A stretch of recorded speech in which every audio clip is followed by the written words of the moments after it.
The United States has slowed the spread of coronavirus, but there's one scourge whose virality is only increasing: fake news. We will examine the most egregious examples of how the left-wing media lies to add panic to the pandemic. Then, in an effort to combat COVID, a Democratic mayor politely asks criminals to chill, and a New York jail releases a bunch of child molesters. Meanwhile, prosperity preachers command the virus to go away, and President Trump rains fire and brimstone down on Jim Acosta during his latest ratings-busting press briefing. All that and so much more. I'm Michael Knowles, and this is The Michael Knowles Show.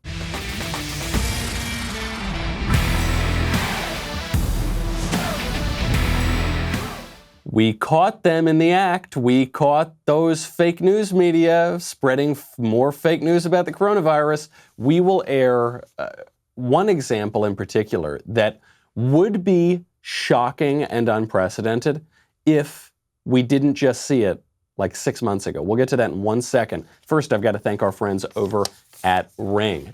You know, it is, especially around this time, very important to know who's knocking on your door, who's trying to get into your home. Ring gives you protection at every corner and helps you create custom, affordable security for your home.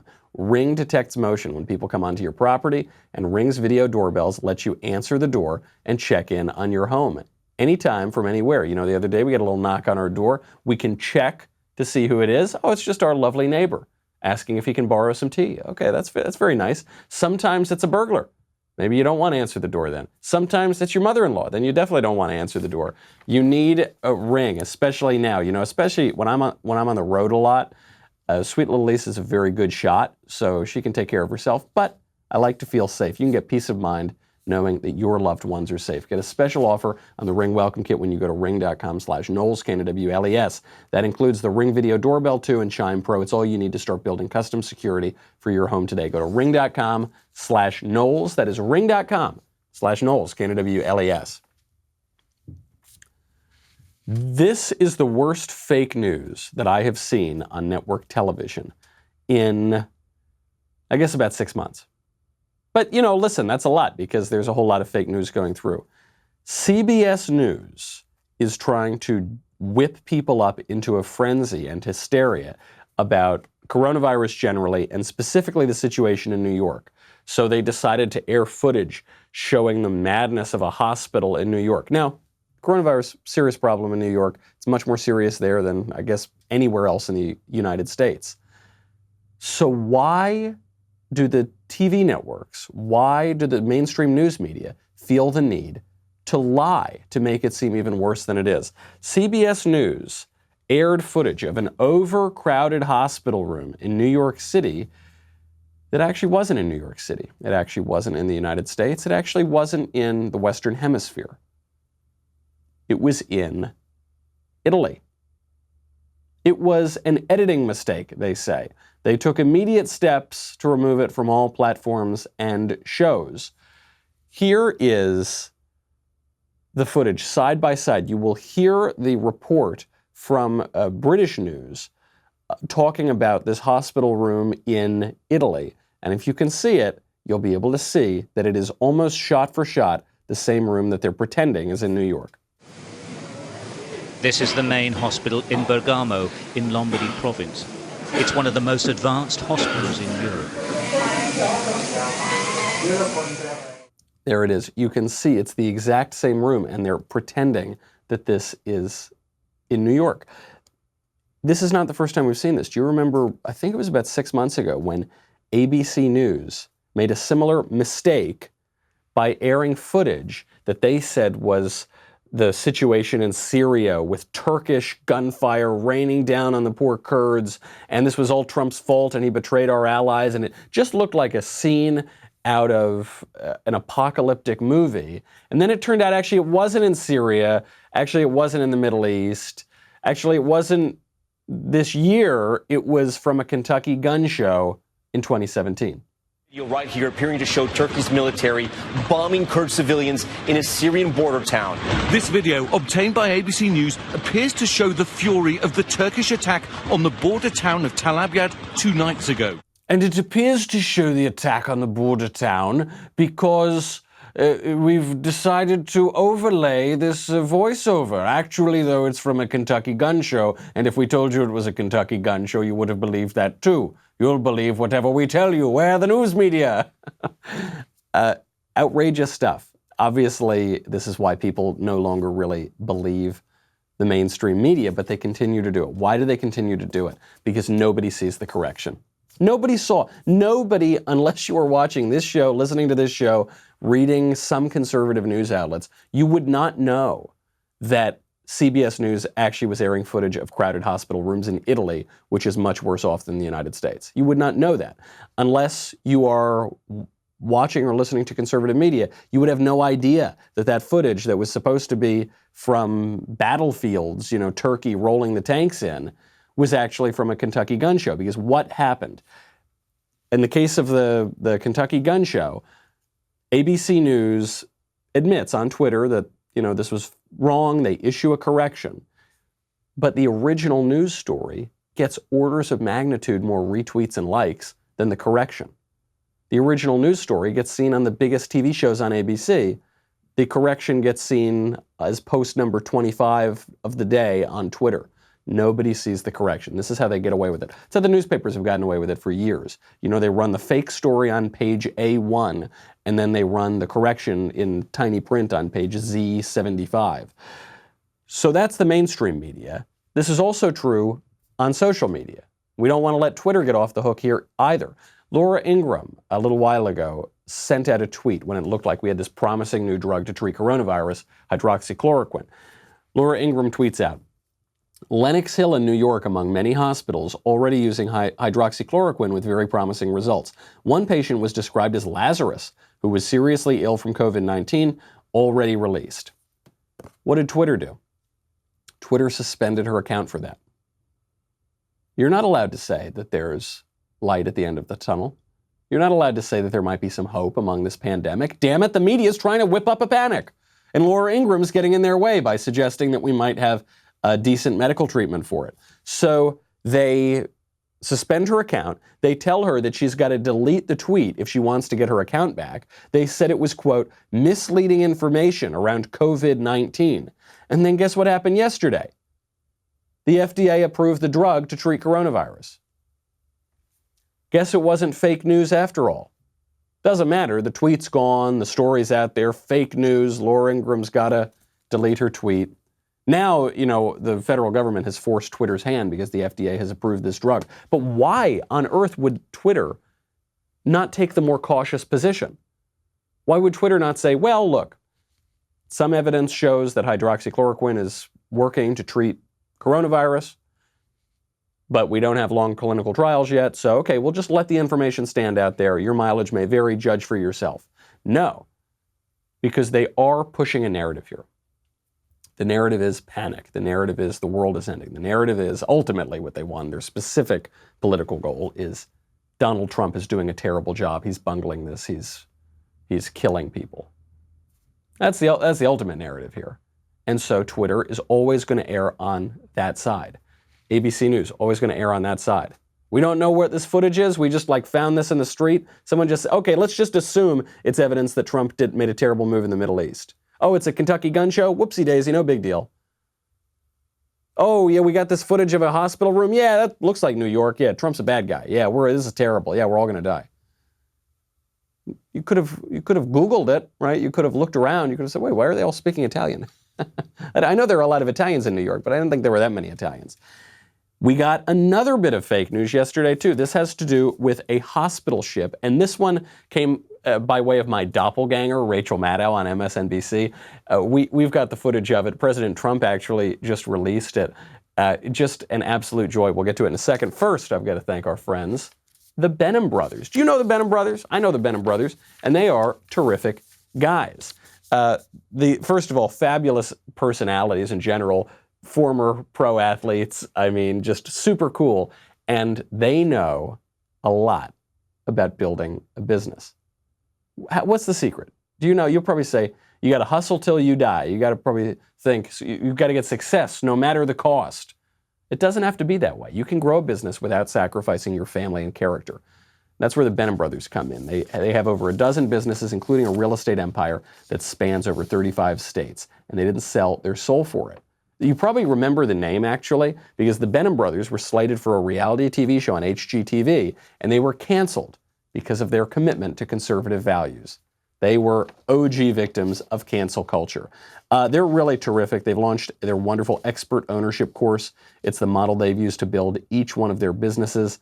Whether you are sick of the 9-to-5 or you have a 10-year-old business, expert ownership can help you achieve your goals, especially these days. A lot of people are trying to get their businesses back on track. Right now, you get 15% off for new members. You can check out a preview of the course and take advantage of that discount over at benhambrothers.com/Knowles, Knowles. That's BENHAM brothers.com/Knowles, Knowles. Head on over there to check out the course. All right. So my doppelganger over on MSNBC ran a story about this hospital ship that the federal government was sending to New York to take care of people and deal with the overflow from coronavirus. President Trump just released the clip, but he added a little negative buzzer, a little wrong answer buzzer, every time she told fake news. Compare that story on MSNBC with the reality of what actually happened. In terms of the happy talk we've had on this front from the federal government, there is no sign that the Navy hospital ships that the president made such a big deal of, the Comfort and the Mercy, there's no sign that they'll be anywhere on site helping out anywhere in the country for weeks yet.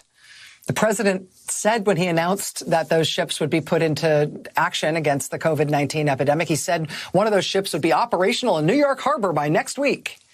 That's nonsense. It will not be there next week. The Comfort has arrived in New York and is now making its way up the river. I'm on the west side, right around Houston Street, not far from where we work, and it's being led in a parade of tugs and Coast Guard vessels, helicopters circling above. U.S. Navy hospital ship Mercy is now docked at the Port of L.A. It will serve as an overflow facility for patients who don't have COVID-19. CBS 2's Cara Finstrom is live in San Pedro with a look at the arrival and what's to come. Cara. Suzanne, this massive ship represents hope, support for overwhelmed medical workers. And I have to say, as it came in, it was great to see the smiles on faces here on the shore, the excitement. Take a look. It just represents hope, and it just really represents that Rachel Maddow is completely wrong about this. My question for Maddow is, and not just Maddow, I mean to just single out my doppelganger. My question for all of these people in the fake news media, they end up looking so ridiculous. Why not just wait?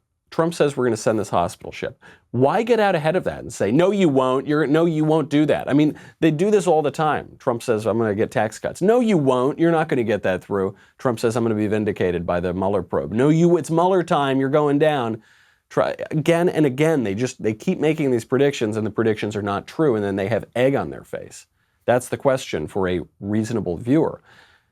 But I guess there is an answer to it, which is that their viewers are not checking up on this stuff.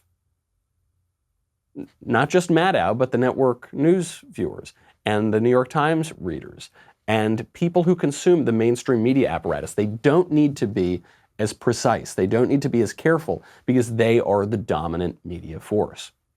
So sure, we'll point it out. You know, if you listen to my show, you'll hear where they go wrong. But compared to the audience of all of network television, forget even cable, forget even all these subscriptions, just regular network television, that's the dominant audience. And so they can get away with it. The news is fake.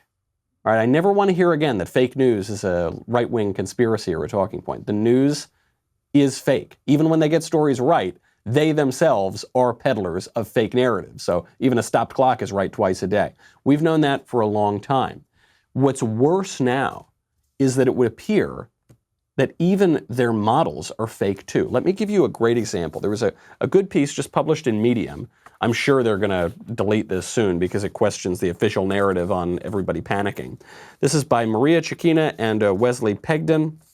I believe they're two mathematicians. So they were looking at just the models. They're not looking at the specific biology or the chemical characteristics of the virus. They're just looking at the models that all of us are talking about and the models that led us to shut down the global economy. And the title is A Call to Honesty in Pandemic Modeling. They use a number of examples, but here's just one. So Nicholas Kristof, a writer for the New York Times, decides to publish a model by a group of researchers. And the point of this model shows that if you social distance for 14 days, remember that was the initial 14, 15 days to stop the spread, then you're going to get this huge number of total infections. You're going to get 128 million total infections between January and October. And that's really high, and you got to flatten the curve, and this could overwhelm hospitals. So what you need to do instead is social distance for 2 months. That's what people are calling for now. You know, Trump was initially saying we want to be open by Easter. Then all of a sudden it was we want to be open by April 30th. Now, who knows what? Is it going to be May? Is it going to be June? We just don't know. The left is pushing for this to go longer and longer because every day it goes on, it reduces Trump's chances of being reelected. So Nicholas Kristof publishes this other model, which shows this much lower number of infections, 14 million total infections between January and October. It looks almost entirely flat, except the authors of this piece notice one strange thing. At the very end of the graph, the number ticks up. And you can't tell quite how much it ticks up. It sort of looks like it's ticking up exponentially. But you can't quite tell because the graph cuts off at October. What they don't show you, and what the authors of this piece, which I encourage you to read, A Call to Honesty in Pandemic Modeling, what they show you is if you extend the very same model out just another 2 months, then you get the exact same curve as you got the first time. All you've done is delay how long it will be before the people get infected, but the same number of people are going to get infected. It's not going to change at all. But that's the kind of dishonesty we're talking about, because if you were just looking at these graphs that the New York Times was talking about, then you'd say, oh, well, that's really big, and that number is really big, and that graph is really big. And this one is small, so let's go for the small one. But they don't tell you that when you flatten the curve or delay the curve or whatever, you're still going to get the same number of infections. Very dishonest stuff. It's why you have to take these things with some skepticism. Meanwhile, we're being told by left-wing politicians, we're being told by some more neurotic people on the right, we're being told that if you dare question what the experts are saying, that you're basically responsible for people being killed. You've got blood on your hands. You're not taking this seriously. No, we're taking it much more seriously than people on the other extremes. Right? We're the ones we're not taking an extreme position here. We're saying, hold on, let's take a look maybe let's extend that graph out a little bit further. You're really saying we're going to avoid? I don't think so. Very dishonest models. Now, that's just what's going on in the news media. I'm sorry to say that other sectors of our society are taking advantage of this pandemic. My favorite one is in the realm of criminal justice. So the Democratic mayor, Sylvester Turner, Democratic mayor of Houston, he's got a message for criminals. There have been a lot of proposals during this whole shutdown to let people out of prisons, to stop arresting people for crimes, to just reduce the jail population. The argument being that if you reduce the jail population, then it'll be easier, or it'll be more difficult for coronavirus to spread within the jails. Not sure that's totally true. I mean, jails, you can't totally socially distance in jails, right? Not everybody is going to be 20 feet apart in their own private apartment. So regardless, they're suggesting we release all these prisoners. And so how are we going to deal with it when all these criminals are out on the street during the pandemic? Sylvester Turner has a solution. He just wants those criminals to chill. Let me just make my plea. Until the coronavirus is resolved, criminals take a break, okay? Stay home, okay? Stay home and don't commit any crimes. And that way, they'll stay safe and out of jail, and police officers will stay safe and can go home to their families, okay? So everybody chill. Crooks, criminals, you chill. Wait till the coronavirus is over, okay? Man, why didn't I think of that? Oh, it's so obvious now in retrospect. The way that we can get criminals to stop committing crimes is we can just ask them to chill and like be really nice and just say like, hey, can you not commit crimes, criminals? That'd be great if you wouldn't. Thanks. Thank you. Chill. I don't know why we never thought of that one. I'm picking on this guy because he had this funny press conference. Mayors all over the country are doing the same thing. They're saying we got to reduce prisoners, we got to let them out. I mean, at least this guy has the kind of honesty to come out and say, yeah, that our only other plan is to say, hey, criminals, please don't commit crimes. New York did him one better. Okay, a town in New York did him one much better than that. That town is letting child molesters out of prison because somehow letting child molesters out of prison during a shutdown in a pandemic is going to help stop the spread of the virus or something. But generally, sexual assailants are not good at reducing the spread of disease. That's not their forte. But that's what this town decided to do. Part of a statewide effort in New York. 50 prisoners, including child sex offenders, were released in Monroe County due to coronavirus concerns, whatever that means. Even though it's completely unclear, by the way, if this jail had any confirmed cases of coronavirus. Here's the headline. 8 registered sex offenders have been released from Monroe County Jail as part of a statewide order coming from the Department of Corrections and Community Services.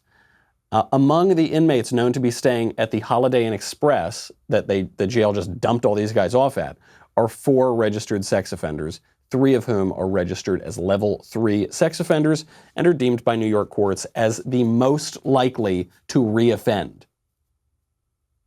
They are releasing not just criminals, not just burglars, not just arsonists, not just assailants, not even just rapists, but child rapists, and not only child rapists, the child rapists most likely to reoffend. Hard to understand. All 3 of the level 3 sex offenders staying at the Holiday Inn Express have been convicted for the rape of minors, every single one of them.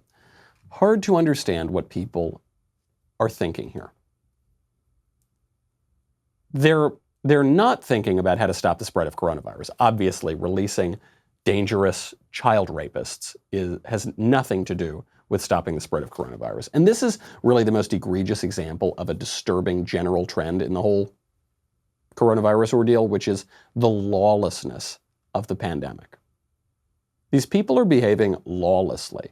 Politicians are using this pandemic as an excuse to do whatever they want, even if what they want will exacerbate the crisis. I mean, you saw this, especially in that coronavirus relief package from Washington, which is where, at the very last minute, Nancy Pelosi and Democratic lawmakers shoved in a bunch of Green New Deal proposals and tied coronavirus funding to reducing airline emissions.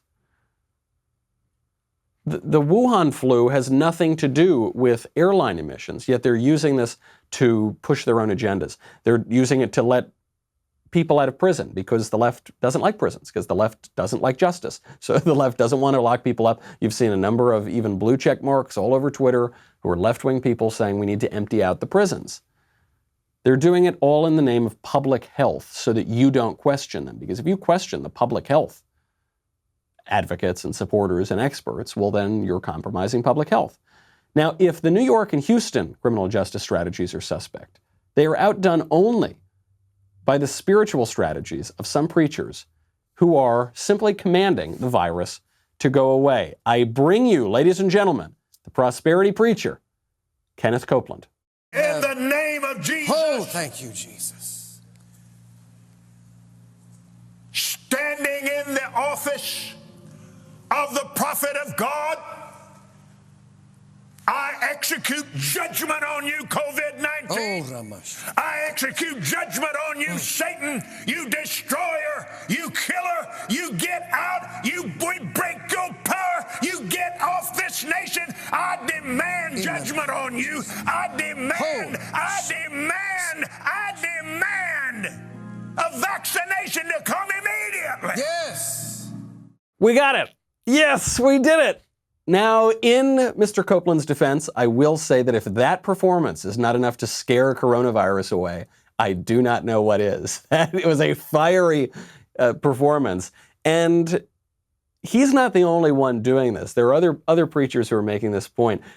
This kind of thing is particularly seductive during times of great trial and crisis, but ultimately it's just total spiritual poison. So we'll get to why that is in a moment. Then we'll get, of course, to President Trump's latest ratings-busting press briefing, and this one even featured Jim Acosta, so you know. But first, if you haven't had a chance to see some of our new content called All Access Live, you should head on over to dailywire.com. Check it out. We will continue all of this week at 8 p.m. Eastern, 5 p.m. Pacific. It's been a lot of fun. I don't even consider it a show. You just kind of turn the camera on, we hang out. We know that we're all going crazy these days.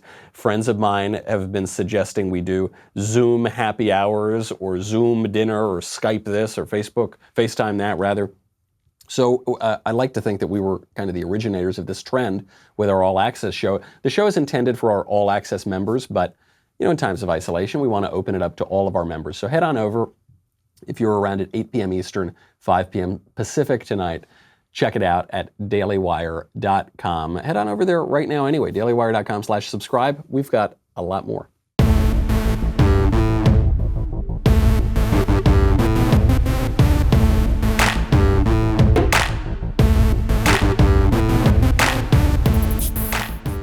So Kenneth Copeland and others are commanding the virus to go away. They're commanding a vaccine to come around. And most Christians will find this sort of thing fairly foreign.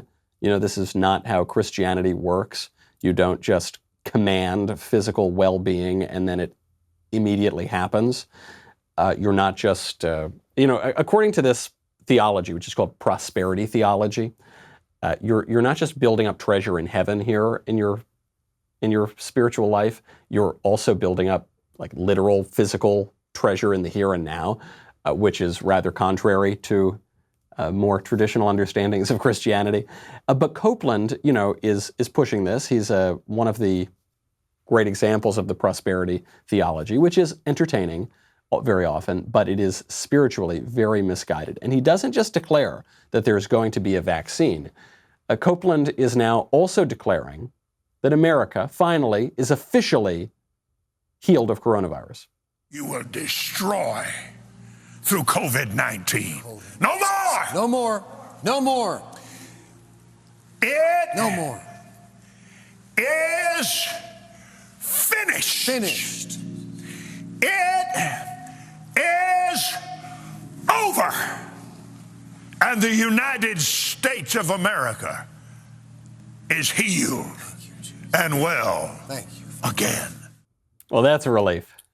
That is sure a load off my mind. My favorite part of the whole clip is the Ed McMahon guy on the side, whoever the sidekick is. Just like, yes, amen. Yeah, okay, sure. Yeah, you bet. All right, okay, let's do it. And Copeland obviously is leading the show. There's no need to wait until April 30th now. There's no need to wait until June 10th in some places because America is officially healed. I don't only want to pick on Mr. Copeland. Copeland is not the only one claiming a religious shortcut through the epidemic. There's another preacher, E.W. Jackson, who says that he cannot get coronavirus because he talked to God about it. I don't have the coronavirus. I'm not going to get the coronavirus. I'm not going to give anybody the coronavirus because I can't get it because I've talked to God about it and I've taken my vaccine and my vaccine is Psalm 91. I am free from that mess. All right, simple enough. That's how you know you're not going to get it. There's no way to get it. This theology is very corrosive. I hate picking on people who even vaguely profess a faith in God because we're in such an atheistic culture that I kind of want to bring everybody in. I kind of want to rally the troops. But this particular theology, prosperity theology, is really poisonous. I don't want to say that all the prosperity people have bad intentions. Some of them might have perfectly fine intentions. But you know what they say about the road to hell and good intentions. It's just very, very wrong. We see in Acts, in Romans, in 2 Corinthians, in Colossians, in the letter to the Hebrews, on and on, we see the apostle and the apostles talking about how they rejoice in their sufferings, in how they will have sufferings, how they have had many sufferings, and how they're so joyful because of their sufferings, because those sufferings unite them in a way to Christ on the cross. St. Paul says he rejoices in his afflictions to make up that which is lacking in the cross of Christ for the sake of his church. You know, that is a much more traditional understanding of the role of suffering and prosperity in Christianity. In Matthew, Christ says, if anyone would come after me, let him deny himself and take up his cross and follow me. For whoever would save his life will lose it, and whoever will lose his life for my sake will find it. Right? Now that's totally the opposite of the prosperity theology. So the prosperity theology is, on one hand, anti-scriptural. But the reason I'm picking on it now, while a lot of people are suffering, and there are millions and millions of people out of work, and suicides are increasing, and drug addiction is increasing, and we're in this economic devastation, even if people are not in a particularly viral devastation, is on a very practical level, this theology is very discouraging during times of trial. Because at a very basic level, what the theology says is that your material prosperity is tied to your faith. So if you have a lot of faith, then you can expect material prosperity. And therefore, if you don't have a lot of material prosperity, what does that say about your faith? I guess you just didn't believe hard enough. I guess you just didn't pray good enough. You just don't have enough faith, and that's why you're suffering. That is not at all the message of the gospel. That is not at all the example of Christ or the apostles. And so in periods like this, when everybody is losing their wealth, when everybody's losing their job, when everybody is losing when people are losing their family members, right? To hear that sort of thing is really spiritually discouraging, and it really can hollow out people's faith. It can really steal people's faith from them. So perfectly fine to enjoy the entertainment of these clips going around Twitter, but I certainly would not take them seriously. Now, the only thing more entertaining than commanding the virus simply to go away and declaring that all of America is completely healed. The only thing more entertaining than that, of course, are Trump's daily press briefings, which are just phenomenal. They are the best thing on TV. That's why the ratings are higher than pretty much anything else on TV. President Trump came out. He gave another good one yesterday. There were a few important updates in this, but more of it is the media reaction, because they really showed their hand even more clearly than usual. So President Trump opens up, and he's talking about the current strategy of extending this, through the end of April or perhaps even further.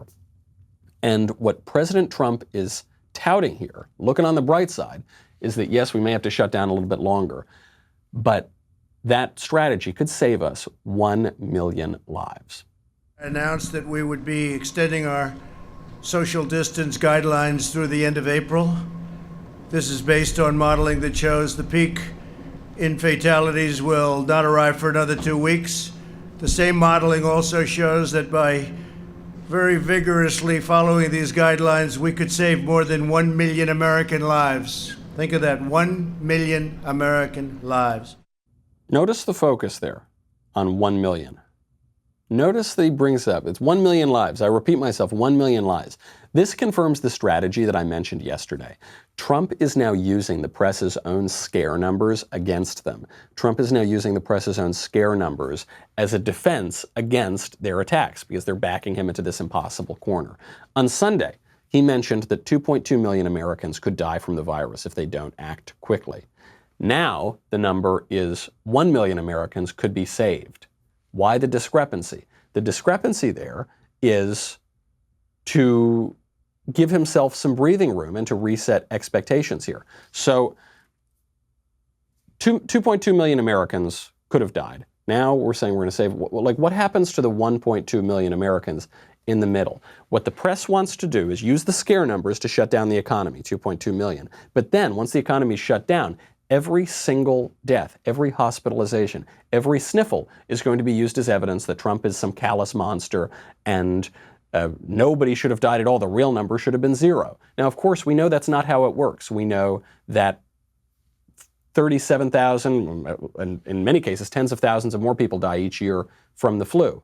We know that 38,000 people die each year from car accidents. We know that 70,000 people die each year from drug overdoses, right? These huge numbers that media doesn't talk about. Numbers actually which might get worse because of this shutdown. And yet, we're so uncomfortable with the concept of death, especially natural death, that we don't want to acknowledge it. So now every single person who dies is evidence that Trump did something wrong. But of course that's not evidence of that. People die. You know, the fact that 35,000 people die from the flu is not evidence that the government screwed something up. Natural death occurs. Mortality is real. No one here gets out alive. Not from this particular world anyway. And yet the press is banking on the fact that we won't pay attention to that. So Trump is resetting expectations here. I think it's very smart because right now the more reliable projections, it would seem, suggest that it's not going to be 2 million people who die. It's not going to be 1 million people who die. It's going to be closer to, 100,000. Look, that's a horrible number. Nobody wants 100,000 people to die.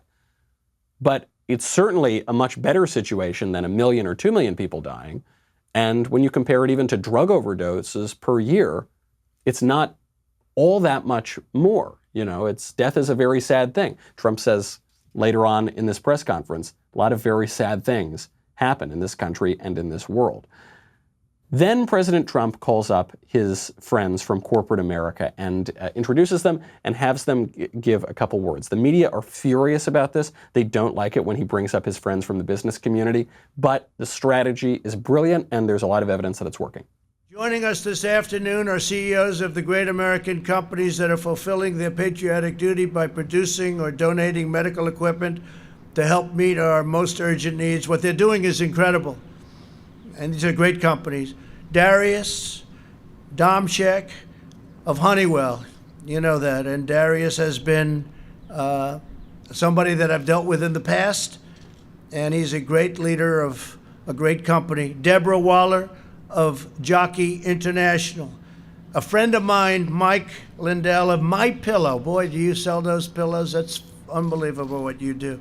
David Taylor of Procter & Gamble. And Greg Hayes of United Technologies Corporation. And I just want to tell all of you that America is very grateful to you and what you've done. Amazing job you've done, and we thank you very much. Okay, why does he do this? Why does he go on this interlude? You know, he even goes on, heaps some more praise on these business guys. The left-wingers are ragging on Trump for bringing them up there. They only want to hear from doctors. Maybe they'll settle for hearing from Trump and some of his appointees, but really the left just wants to hear from the public health dictators. But it is tactically brilliant to have these business leaders up there because it creates a powerful incentive for them to help out the country during this time of crisis. Now, I suspect many of them would help out anyway. But if you know that the President of the United States is going to bring you up there on international television and say, hey, thanks so much, CEO of Honeywell, for all the good that you're doing, that is going to help out the company. That's going to give Americans more confidence in your company. That's going to give Americans and people around the world more affection for your company. And it's not just some kind of cheap PR stunt. They're actually doing the work. These companies are actually going out and helping people and producing medical equipment that we need urgently at hospitals. So it's a smart thing to do.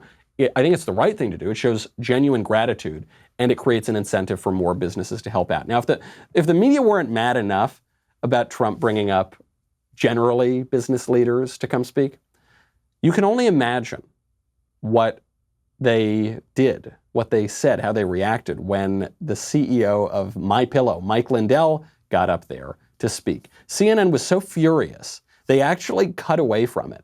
Even though these press briefings are getting better ratings than anything else on television right now, even though the press briefings are giving you actual urgent news that moves markets and moves the way that we react in terms of public health, they cut away because they hate the My Pillow guy so much that they couldn't watch it. Here's Wolf Blitzer.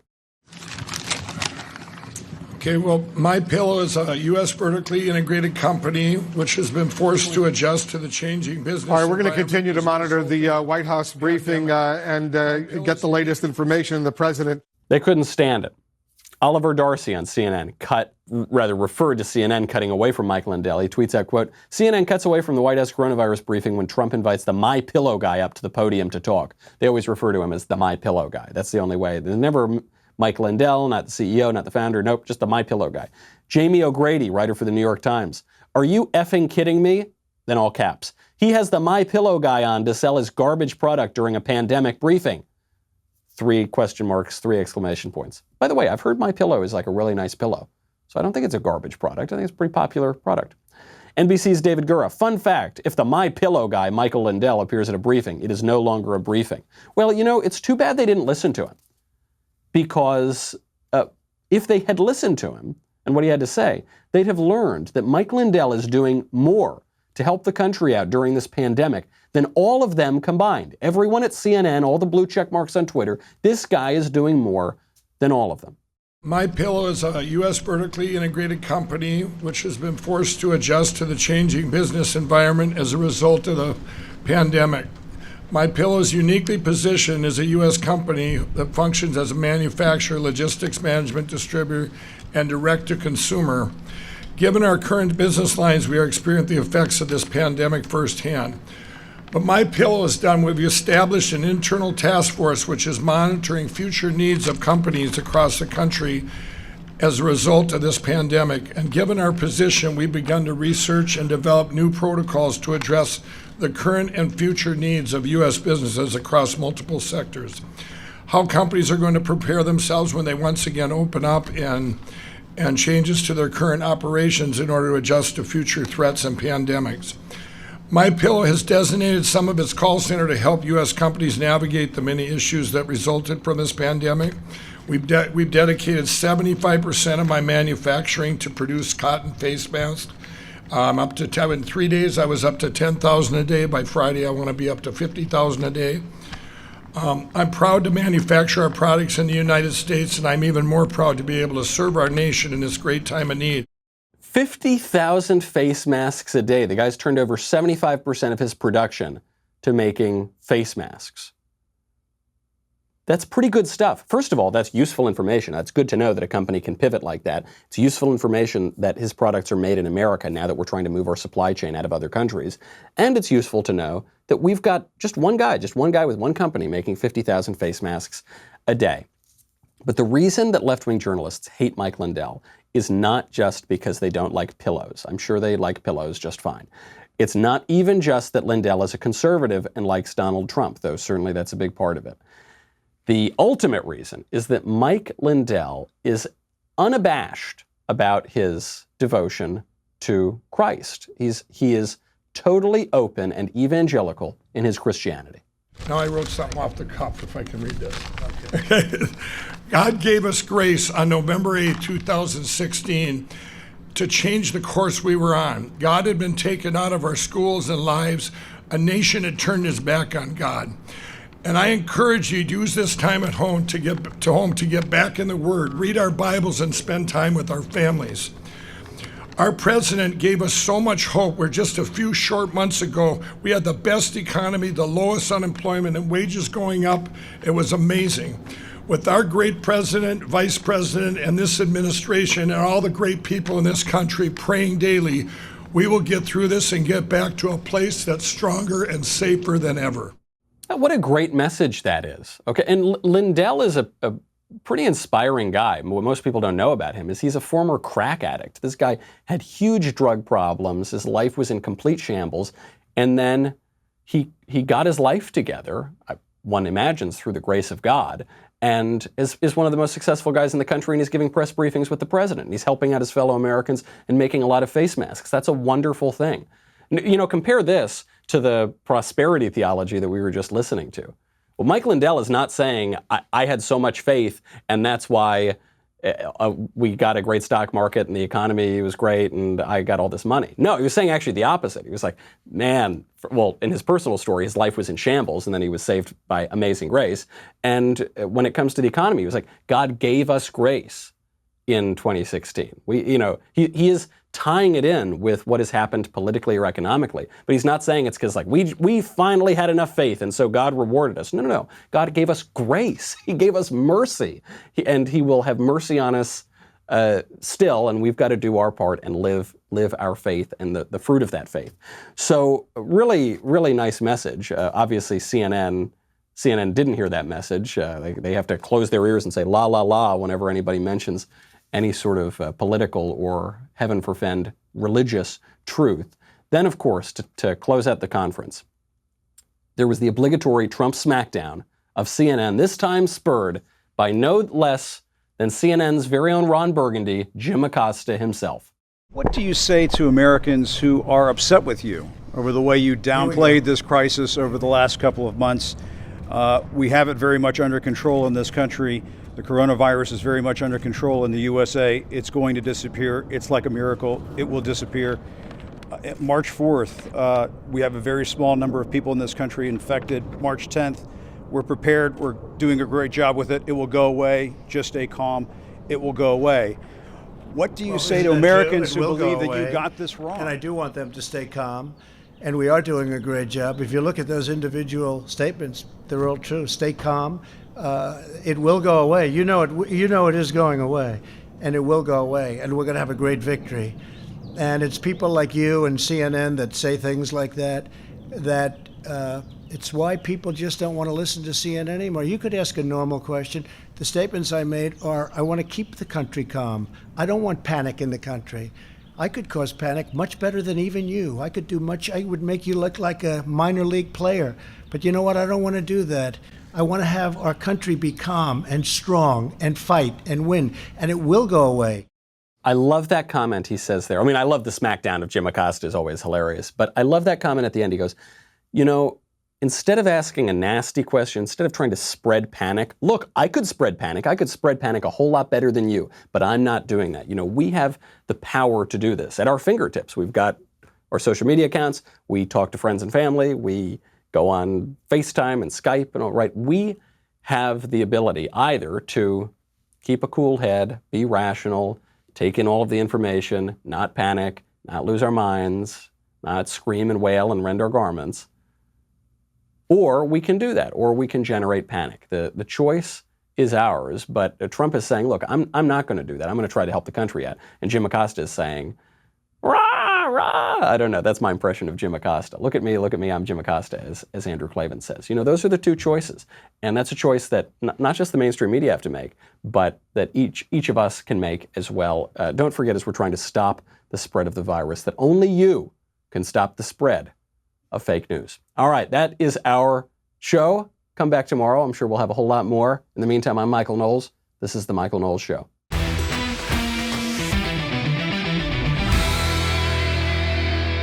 The Michael Knowles Show is produced by Ben Davies and directed by Mike Joyner. Executive producer, Jeremy Boring. Supervising producers, Mathis Glover and Robert Sterling. Technical producer, Austin Stevens. Assistant director, Pavel Wadowski. Editor and associate producer, Danny D'Amico. Audio mixer, Robin Fenderson. Hair and makeup, Nika Geneva. Production assistant, Ryan Love. The Michael Knowles Show is a Daily Wire production. Copyright Daily Wire 2020. Hey everybody, it's Andrew Klavan, host of The Andrew Klavan Show. You know, some people are depressed because the American Republic is collapsing, the end of days is approaching, and the moon has turned to blood. But on The Andrew Klavan Show, that's where the fun just gets started. So come on over to The Andrew Klavan Show and laugh your way through the apocalypse with me, Andrew Klavan.